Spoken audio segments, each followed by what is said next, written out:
আমারও পরানো যাহা চায়। প্রিয়তমা কবিতা। কিছুক্ষণ আগে ঝুম বৃষ্টি নামল।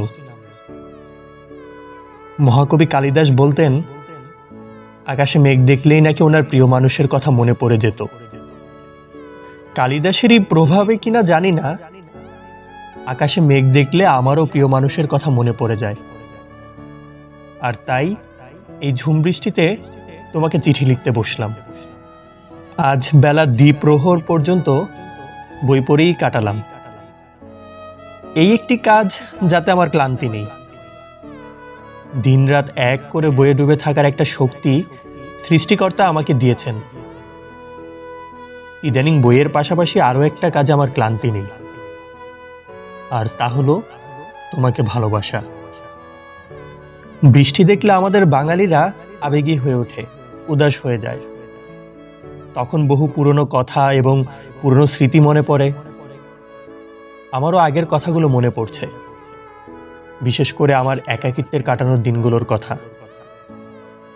সেই সব স্মৃতি মনে পড়লে এখনো বুকের ভেতরটা হাহা করে ওঠে। আর আমার সেই দিনগুলোতে তুমি আমার জীবনে দেবী হয়ে এলে। তোমার ভালোবাসার আশীর্বাদে আমার সকল একাকিত্ব দূর করে দিলে। আমাকে বানালে একজন প্রেমিক পুরুষ। প্রিয় কবিতা, বৃষ্টি এবং বৃষ্টির শব্দ তোমার অপছন্দ হলেও আমার কিন্তু বরাবর অতি পছন্দের। কিন্তু সেই আমারই এখন তোমার মতো করে বৃষ্টিকে অপছন্দ হচ্ছে। জানোই তো, প্রতিদিন বিকেলে আমার পদব্রজের অভ্যাস। এই কাজটি না করলে দম যেন আটকে যায়। বৃষ্টির জন্য আজ বের হতে পারছি না। ইতিমধ্যেই কেমন হাঁসফাঁস লাগছে। তুমি শুনে খুশি হবে যে ইতিমধ্যেই আমার নতুন উপন্যাস লেখায় হাত দিয়েছি। আগামী কয়েক মাসের মধ্যে লেখা শেষ করে প্রকাশকের নিকট পাঠিয়ে দেব। সেদিন তুমি লেখার তাড়না দিয়েছিলে। সেই তাড়নায় প্রস্তুতি পর্ব শেষ করে লেখা শুরু করেছি।